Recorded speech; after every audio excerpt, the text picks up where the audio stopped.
Okay, let's get this game in. Oh, it's not in that one. It's in that one.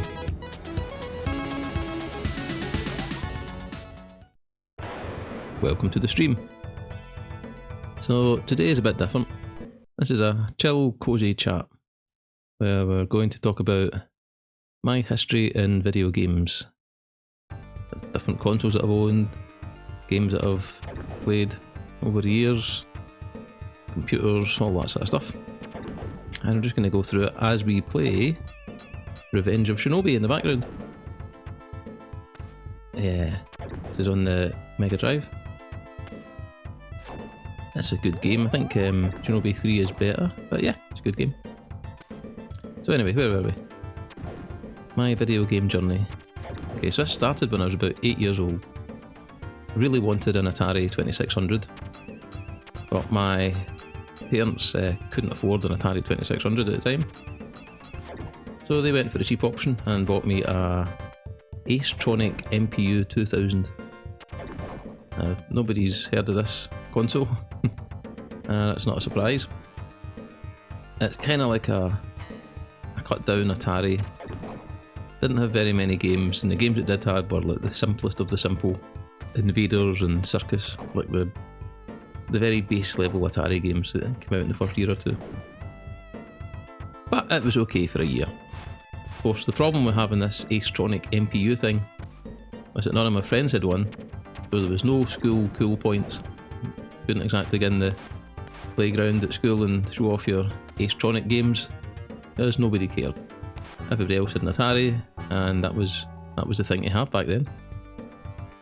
Luckily, because I moaned a lot probably, a year later my parents did buy me an Atari 2600.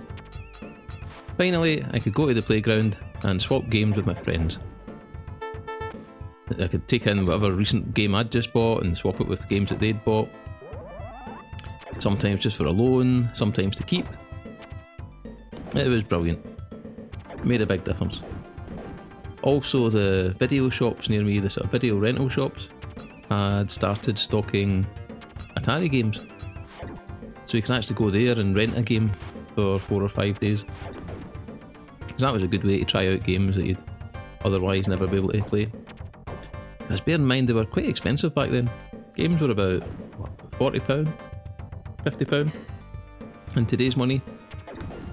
So as a kid, yeah, we couldn't afford a lot of games back then, especially when this was the 80s and there was a lot less money going around than there is nowadays.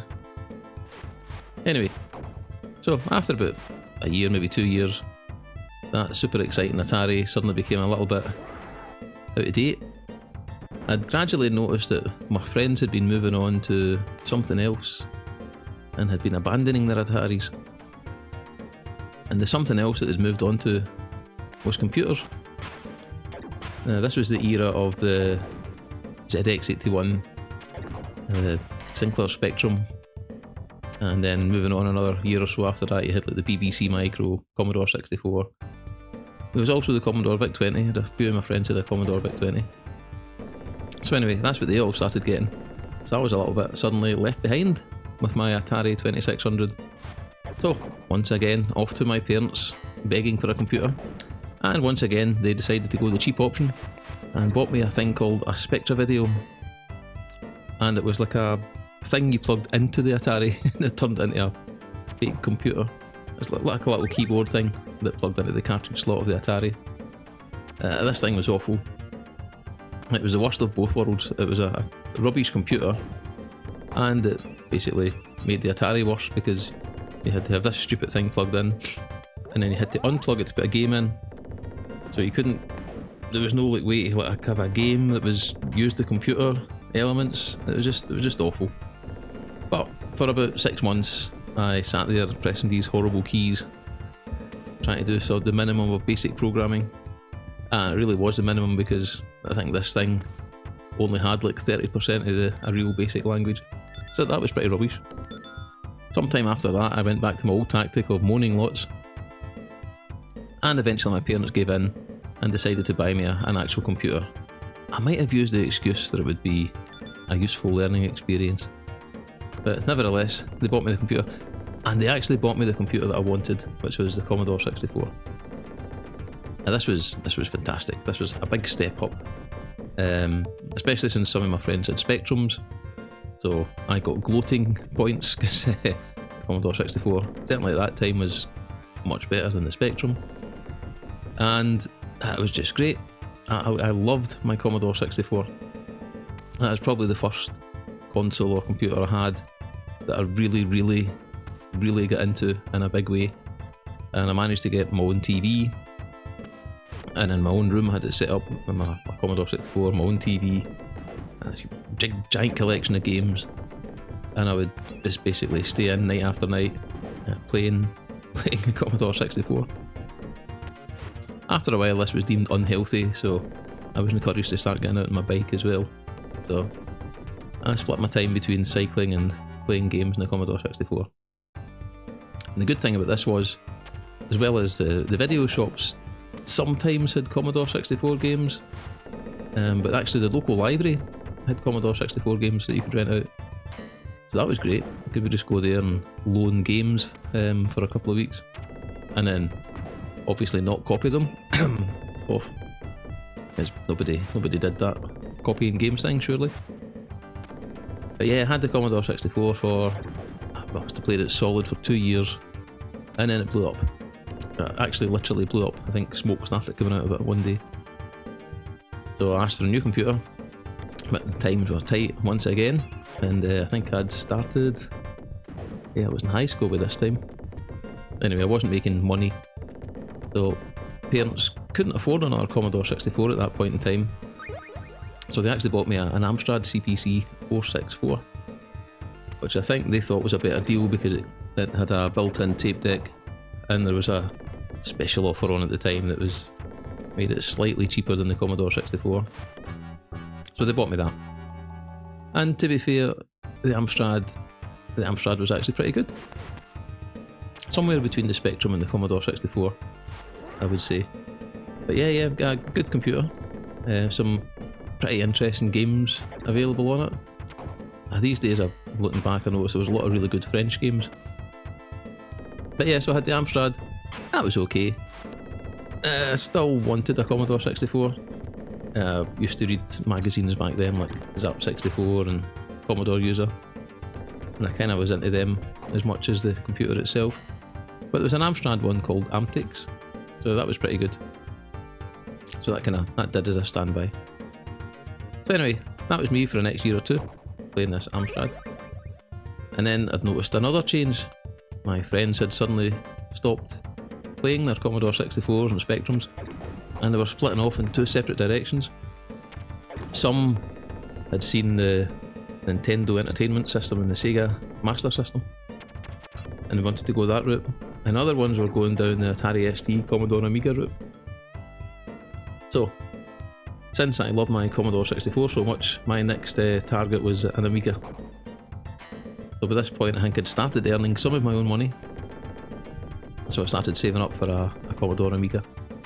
Unfortunately, they were really expensive at the time, and it started to feel like I'd just never have the money to afford one. So I gave in and went for the Atari ST instead.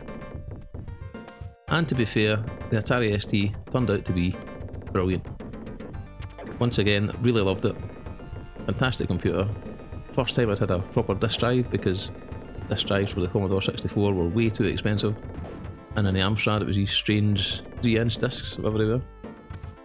Yeah, had the Atari ST, and yeah, I had a lot of fun with the Atari ST. Lots of really good games for that. However, I did also notice that the Nintendo and the Sega were getting more and more popular, especially in the magazines. So once again I decided to save up some money, and as a little thing to have alongside my Atari ST, I thought I'd buy a Nintendo Entertainment System. And so I did. With Super Mario Brothers, Duck Hunt, Ice Climber, and Excitebike. I think that was the first games I got. And that was brilliant. It was like the Atari 2600 all over again, and you just plug in a cartridge and off you go and play a game. I'd kind of forgotten that I'd missed that in the intervening years of the Commodore 64 and even the Atari SD. So it was really nice to have a cartridge-based console again. So at this point I think I decided to sell the SD and finally upgrade to an Amiga. And all my dreams came true and I bought an Amiga 500. And yeah, I think it was as good as I was hoping it would be. I think it maybe wasn't that much better than the Atari SD. I was sort of hoping it was going to be like light years better than the Atari SD. And it was a bit better, but not massively better. But yeah, still great computer. I had a great time with it. I loved it. So my game playing was then split between my Nintendo and my Amiga. And then things changed again, and it was time for the next console generation to come along. And we're looking at Mega Drives and Super Nintendos. And oddly, I'd sort of missed that generation a little bit because I was quite happy with my Amiga. So when everybody started moving up to the Super Nintendo and the Mega Drive, I just went straight to the Amiga 1200. And by this time I thought it was quite grown up and professional, because my Amiga 1200 had a built-in disk drive, hard drive that I'd got set up for it. I had all sorts of attachments for it, like printers, different sound recording setups, and I started playing keyboard by this point. So yeah, so the Amiga, that became my big thing, the Amiga 1200. I thought, yeah, this is going to last me forever. 100 years from now, I'll still be playing the Amiga 1200, because obviously they'll invent ways for us to live 100 years at some point in the future. But unfortunately, yeah, that didn't quite work out as planned. And after a couple of years, the support for the Amiga died out. People weren't making games for it anymore. New models weren't coming out from Commodore, or certainly no actual ones you could go and buy. There was a lot of rumours of new Amigas, but yeah, it was just 4000 and things like that. There was more like kind of IBM type Amigas, which wasn't what I was interested in. So yeah, unfortunately I fell by the wayside of the Amiga. So yeah, it came to the end of life for the Amiga. So I had to think of what to move on to next. Now this is getting on a little bit, and I think I had actually started in university by this point. So IBM PCs were a thing, because we had to use them every day at university.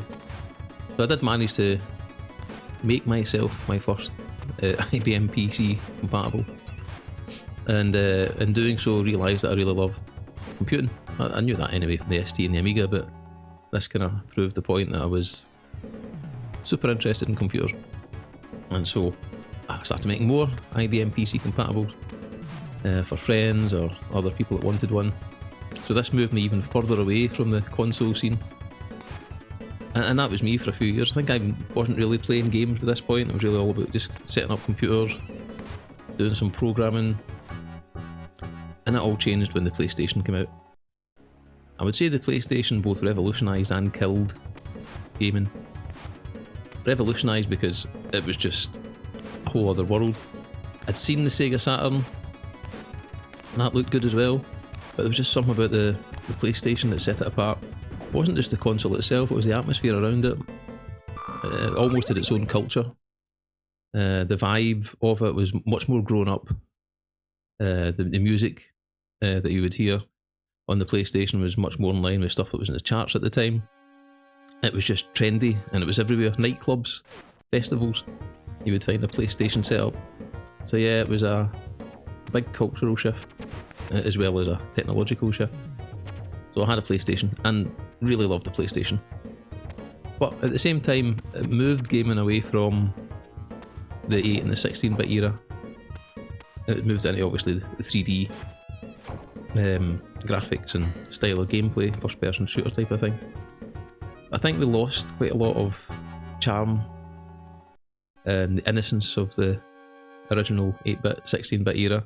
The bedroom coders, one-man game-making machines, simpler games and much more adventurous games, silly games, people just sitting in their bedroom making up anything and trying to sell it. And some of the 8-bit platformers and shoot 'em ups were amazing. It's a different, I don't know, different audience to an extent as well. But the PlayStation was the start of games becoming simpler. PlayStation 1, and then I bought a Dreamcast as well, because I didn't want to wait for the PlayStation 2. The Dreamcast was great. It's probably my second favourite console of all time. And after the Dreamcast I bought a PlayStation 3 eventually when that came out. I had an Xbox as well, and then upgraded to an Xbox 360 and a PlayStation 3. So yeah, by that point I was going through all the consoles. I think I'd just about everyone that came out at one point. Apart from the Nintendo ones, for some strange reason. The last Nintendo console I actually bought was the NES, the original Nintendo Entertainment System. I did come by a Super Nintendo because I swapped it for one of my IBM compatibles. So yeah, that was okay. But by this point, it was kind of old. Probably quite retro by that point already. And then I never got into the N64 or the GameCube. Started probably getting bored with games at this point because I just didn't like what I would call modern gaming for some reason. I didn't like first person shooters. It was easier as well, very handholdy I thought. The older games you could play them for hours and hours and hours, gradually progressing a little bit at a time, making mistakes, having to learn from it, go back, try it again. And I started finding as games got more modern, it was almost like, yeah, I finished it in 2 hours, or I finished it in 4 hours, because it basically hand-told you all the way through, so I wasn't too keen on that. But hey ho. So that took me up to probably the last era in proper console gaming for me, which would have been the PlayStation 4. And at that point I just gave up. Wasn't interested. I had a really good PC by this point, so console gaming wasn't interested anymore. I had my fancy graphics on my PC and could play any game I wanted. But there was something missing. And after a while I started thinking to myself, yeah, so I've got all these fancy PC games. I've had PlayStation 3, Dreamcast, Xbox 360, got all of those. And I got bored, and that's when I started looking out my old consoles, and I still had my original Nintendo Entertainment System, an Atari 2600. I even found my Dreamcast. Most of the games I'd sold, unfortunately, so I had to start buying games again. And then I went out and bought a Sega Mega Drive and another Super Nintendo and all the minis. The Mega Drive Mini, the SNES Mini, NES Mini. And then I discovered the PC Engine.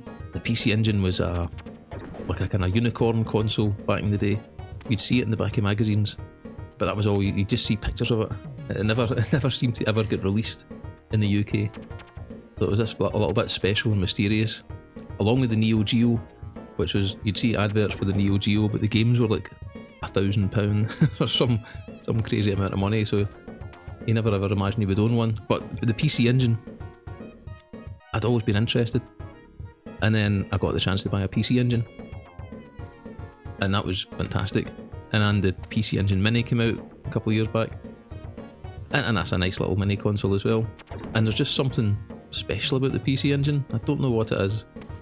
But a little bit like the PlayStation. It's got its own kind of atmosphere. That's very much the PC Engine. Or TurboGrafx as you'd call it in America. So yeah, so I got all that. And then I realised that the games for these retro consoles are insanely expensive. You can get the most common ones usually quite cheap, the equivalent of £10, whatever that is, $15 or whatever. But as soon as you want the good games, or the more sought after games, they're looking at 40, 50, 100, 200, 400 pound and up. And that's on any of them, the Mega Drive, the SNES, PC Engine. So yeah, it's an extremely expensive hobby if you actually want to get a good collection of games together. If only I'd kept all the games from way back when I was younger. The only one that's probably easier is the Atari 2600. So I found the games for that are a bit cheaper, so you can at least get a reasonable collection, and the Sega Master System isn't too bad. But yeah, the SNES, PC Engine, yeah, they're very expensive. So anyways, that was my journey through gaming, which takes me back to where I am now, which is I've kind of given up on modern games. Anything after about, certainly after about 1998 or so, and I just become addicted to my 8 and 16-bit era games, which is great. Good thing about modern consoles like the Switch, I've got a Switch. I forgot to mention I did buy a Switch. But the Switch is great for playing retro games on, and it has a NES and a SNES and a Mega Drive compendium if you sign up for Switch Online, and there's a few decent games on that. There's a Game Boy Advance emulation on there as well, with some decent games. And big fancy gaming computers these days can emulate any console ever released in the last 40 years. I believe there's even PlayStation 4 and Switch emulation. Although emulators leave me a bit cold. I've never been too keen on emulators. One, because they're just annoying to set up a lot of the time. A joystick won't work, or you'll download a copy of a game and it won't work, or it'll half work. And it's just not the same as having the real hardware and a real copy of a game, whether it's a cartridge or a CD. It feels more like the real thing. So yes, I'm not keen on emulators. But like I said, I do have all my various mini consoles, and I've got a Commodore 64 mini console as well, and the Atari 2600 mini console, one of the flashback ones. And they're okay, because at least then you get proper joysticks, and it feels more like you're playing the actual console. So, but yeah, certainly the power of computing these days. It'll let you play any game from any era, and that's a cool thing. You may have noticed that we've changed over to Golden Axe. Yeah, Revenge of Shinobi is actually pretty difficult. So let's leave that just now, and we'll come back to that later. And let's have a little go at Golden Axe. Good old Golden Axe. That's a classic game. It's always worth a little play every now and again. But anyway, that was our little cosy ramble through gaming. Don't know if anyone found that interesting or not. I don't even know if I found it interesting, but that's where we got from the Acetronic MPU 2000 up to the last console I bought, which was the Nintendo Switch, which I almost forgot that was a console that I bought, because it doesn't feel like a console. But yeah, so thanks for listening. If you've got any gaming memories or favourite consoles that you had over the years, let me know. Thanks very much. Bye bye.